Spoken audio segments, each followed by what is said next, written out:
Nako, eto, maganda ang pahayag na ito ni Attorney Nery Colmenares tungkol nga sa nangyari kamakailan between the cyclist at yung isang motorista or yung isang motorist na dating police.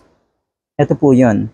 Is this really the extent of entitlement of police, both retired and active, that they are given the privilege of a press conference in no less than the PNP offices? Okay, sa PNP office pa. Organized by their own colleagues while the victim is left to fend for himself. Yon. Pag-usapan natin yung sinasabing extent of entitlement. Una, ito ang nauobserbahan ko. Meron na rin tayong mga kakilala na ganyan ang asta. Kahit hindi pa man pulis, nag-aaral pa lang, halimbawa, nagtitraining pa lang, umaasta na po na sila ay entitled. Mga siga na po ang dating. Bakit merong ganong mentalidad? Ang mga kapulisan, ang mga magpupulis pa lang, at kahit yung mga retirado na.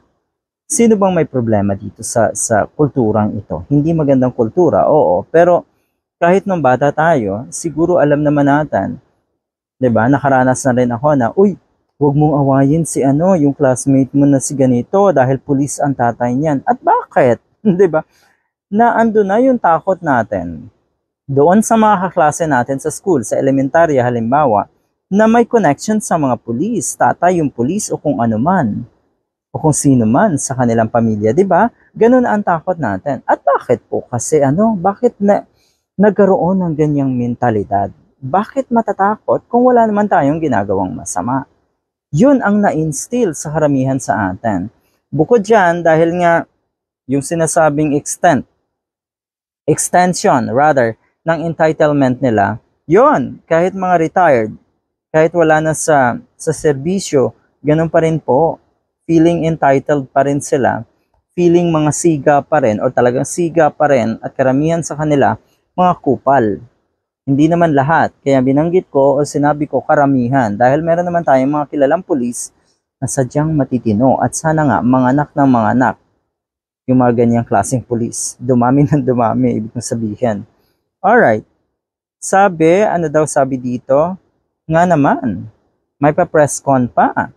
At saan ito? Sa PNP offices pag ginaganap, pag basta ang sangkot ay kapulisan. Take note, hindi lang naman talaga kapulisan ang gumagawa nito.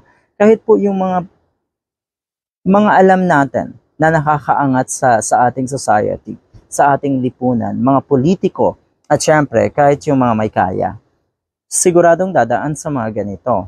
Pero yung mga biktima, pero yung mga kababayan natin na wala, okay, abay, talagang maiiwan, natakot, at naghahanap ng kakampi. Buti na lang talaga itong siklista na ito. Maraming salamat ulit doon sa kumuha nga ng video dahil ang dami po ngayong sumusuporta sa kanya. Siguro ay na-overwhelm pa siya dahil sa dami ng nababasa niya, nakikita niya, nagpapahayag ng gustong magsuporta dito nga sa biktima na ito.